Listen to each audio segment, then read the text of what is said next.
Sheldon Primus. Welcome to the Safety Consultant Show with Sheldon Primus, where we blend safety smarts with business brilliance and a pinch of Sheldon's signature wit.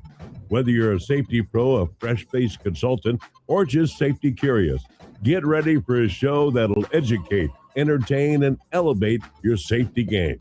Let's dive into the art of consulting with your safety Sherpa himself, Sheldon Primus. This episode is powered by Safety FM. All right, gang. Well, welcome to the Safety Consultant Podcast. I'm your host, Sheldon Primus. It is the podcast where I teach you the business of being a safety consultant. We talk about a bunch of things out there, including safety and health. Talk to you guys about OSHA compliance and regulatory compliance. Talk to you about safety management systems, things like that. So welcome.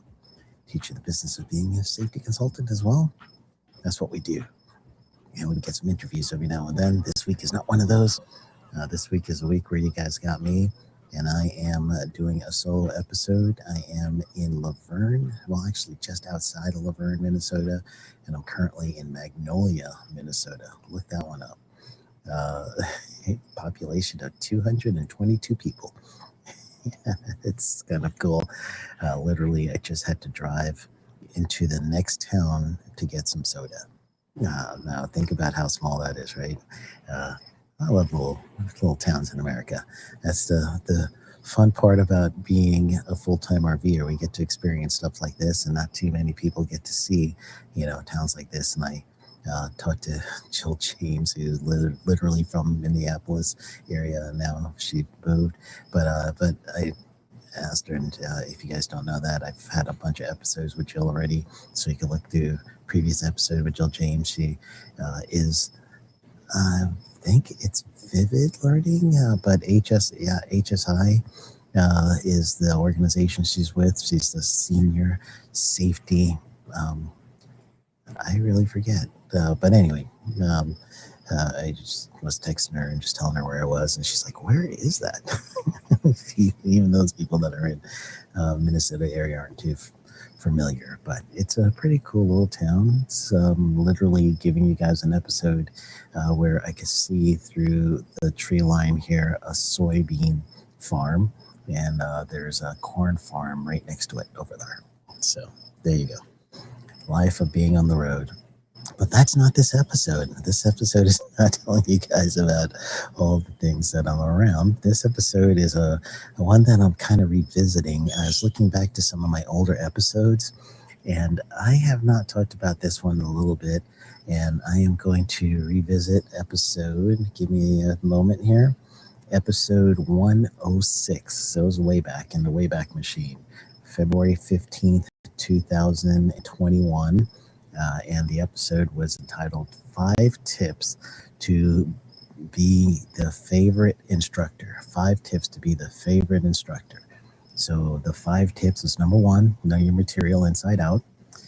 Number 2, be prepared for any disasters. Number 3, don't preach, but teach. And 4, be respectful and personable of all the ladies and men and that work at the facility. And then 5, always help set up and tear down.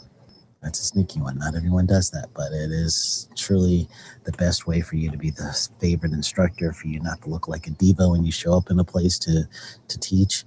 And I'm going to expand that conversation we had back then to include some online things that you may do. But I wanted to see if anybody's in the chat box or listening to this live. Go ahead and send me a message, because I am going to keep the chat open, and I always do, but let's see how I could do that. I completely forgot how to do that. So if you guys are, here we go, chat. So if you are currently in and listening to this, I just opened up the chat, and I will get to see you guys chatting to me live. So if you're just listening on a Sunday evening and all of a sudden you saw that I'm going live and you're like, hey, he didn't tell me that, I don't know when I'm going live, honestly. I just, whenever I squeeze in the time, I do it. Sometimes I do it where, honestly, It's not convenient to some people. I understand that, but I'm trying to make sure that I get something in for you guys. So I'm going to put in a quick message that says, "Hey, everyone." And if you see this message that just went out that said, "Hey, everyone," that means that I am live. So far, I've only seen it on one of my broadcast streams. I got a few of them going out. Here's the second one. So if you haven't seen it yet, it's coming. Anyway, if you want to, go ahead and respond, and I will answer questions and everything else live. This isn't a live Q&A. I've done those in the past. I'll have to set that one up when I do those again. But right now, I'm just getting a hold of you. Just want to make sure that we are gonna just make sure some of you that are live, that you got me right here. All right. So let's start by reviewing what the 5 things were. So number 1, I told you already, was know your material inside and out. So when you are instructing, that is really important. A lot of times when I veer away from my planned PowerPoint or my planned whatever lesson, it's to let the students know a little bit more in depth and in just real terms about what I'm talking about. Because sometimes, especially when you're physically in a room, you can see the glaze go over their eyes and they're like, I don't get this, but they may feel that they don't want to speak up, right? So you're going to have to be intuitive enough to notice that. Online, it's a little bit different. And again, I'm going to expand this topic I did back in episode 100 and something to include online. So when you are online, the only things you're really going to notice is you're probably going to notice either cameras going on and off, or people doing multitasking type things, picking up the phone, checking out with the kids or whoever's around. You're going to notice stuff like that. So you're going to have to try to suck them back in. Some of the ways I've seen some people suck people back into class is asking them a direct question. Hey, Billy, what was your take on this? Susie, I just want to see if in your experience you've had this. That's a way of just pulling them back in. Sometimes it's truly looking at the room. I've done this quite a bit, especially if a dog shows up or a baby comes in or something like that. We'll take a brief little sidebar and just say, hey, look at that, look at the cutest over there, and that stuff. So we're just trying to bring everyone back in whenever they're veering off. But when it comes to them not understanding the material, typically speaking, there'll be similar distraction type things that is going to get their attention. So you might have to follow up with, to put it on yourself. Hey, I understand it's a tough topic. Don't want to go too far without making sure we're all on the same page and, bringing it back there. Here's a concept. Just want to make sure we're on this. Or when I did this thing with a client, when I did this thing with a formal class, or when a student told me about this, then you kind of explain that to them a little too. So there's ways around it. So, but you have to know your material enough so that you don't lose your place and you can come right back, especially when you're asking questions. So the best thing you could do is before class, you want to just review everything, get your timing in your brain, visualize what the day is going to look like. Visualization techniques are great for many things, but especially when you're teaching, you want to visualize what your breaks are going to look like. You're going to visualize different stories that you may tell to incorporate into your training. So you honestly want to help the students, take them on a journey. Okay. So again, know your material. It's very important. The next thing that I'm going to add to the know your material is you're going to want to make sure that whatever you're teaching, you're going to take everybody on a journey. And this is the same journey that you do if you're taking they're listening to any kind of movie, reading a book, or whatever, everybody's got the same story: hero, villain, conflict, and then conflict resolution. You have a hero, in this case, will be your students or whoever is exposed to a hazard and gets through it without getting hurt. That's our hero. The hazard and the exposure to the hazard is the villain of the story. The conflict is how the person gets exposed to this hazard and the hazard itself, understanding that hazard, and then the actual control of that hazard and control of how the worker could get through this hazard without getting hurt, getting sick. That's going to be the resolution part. So, if it's a Hallmark movie, boy meets girl, boy kisses girl. No, not yet. Boy meets girl. Conflict between boy and girl somehow after sparks go on, and then they get where something breaks them apart for a second, and then they realize how much they need each other. They kiss, and it snows. There you go. That's Hallmark. All of them, right? broad brush there. But anyway, knowing your story, knowing your material, just remember that's the heart of our material. So that is going to help you whenever you get lost. Just keep coming back to the material. You're going to be good to go. So once you get to your material, then that's going to be the thing that's going to help you keep you going. And so next one is going to be prepared for disaster. That's always a big thing. So being prepared for disaster is one of those things that I always I got the backup plan and the backup to the backup, and then the backup to the backup sometimes. And you should see I carry, when I'm physically in a class, I'll carry a little case, and the case has many different dongles, and that's just those connector pieces that you would use.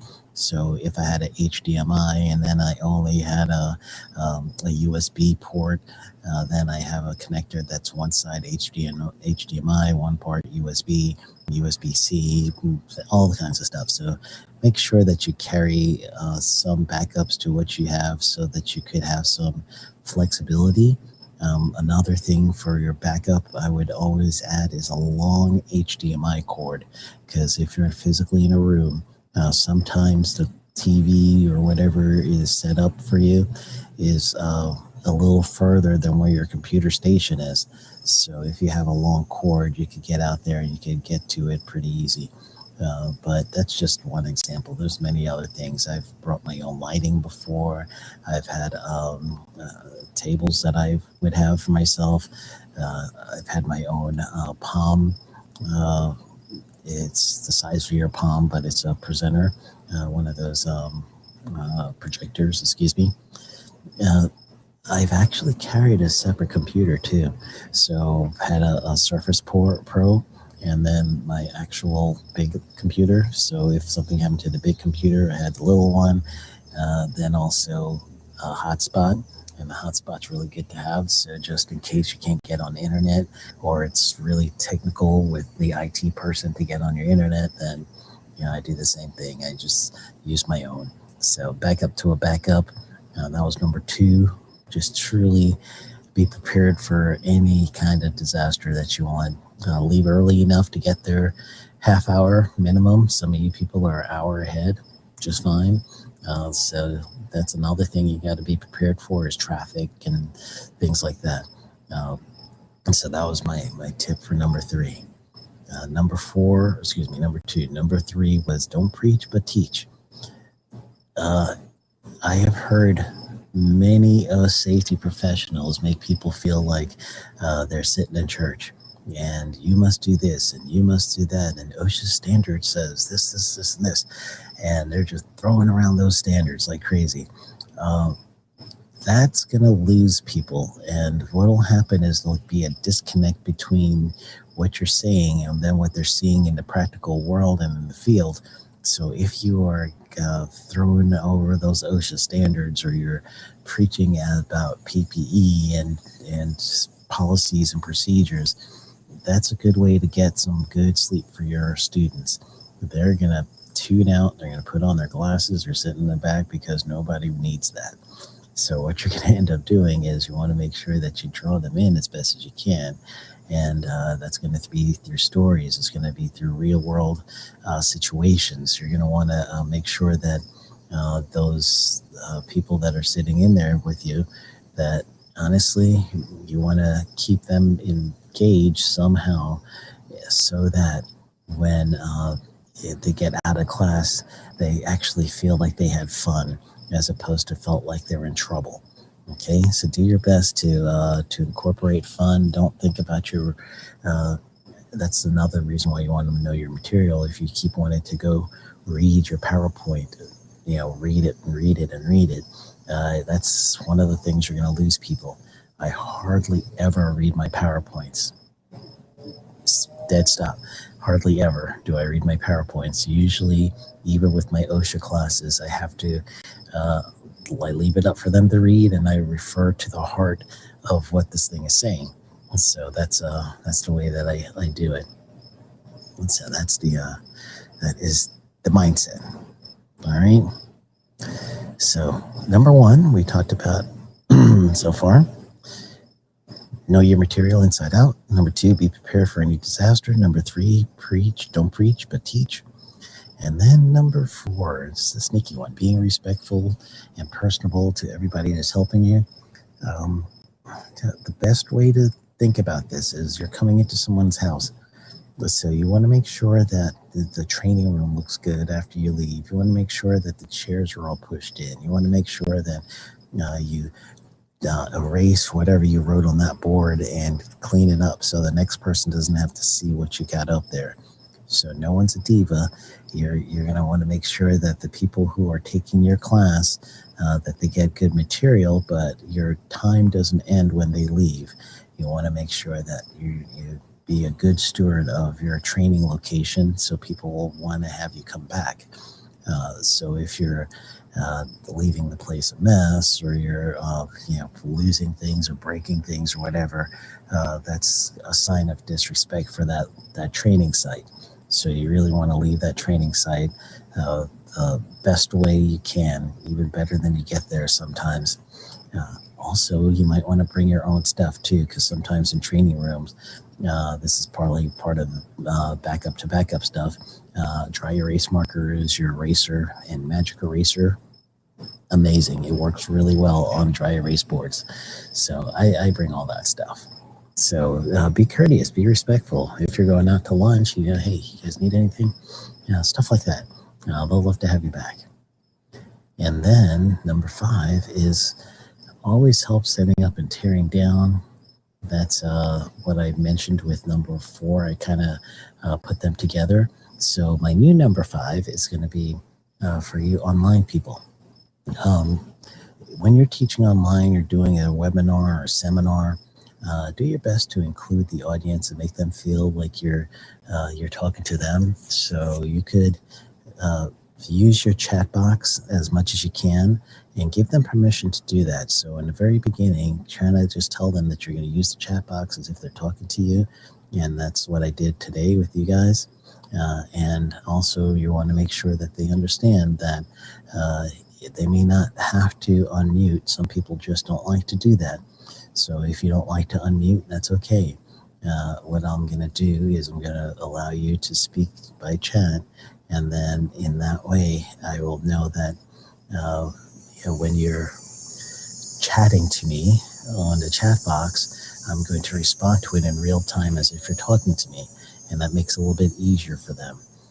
Another thing is don't be afraid to use some of your breakout room features. I use Zoom the most, and there's breakout rooms in Zoom. So I use that feature all the time. So there's peer-to-peer learning.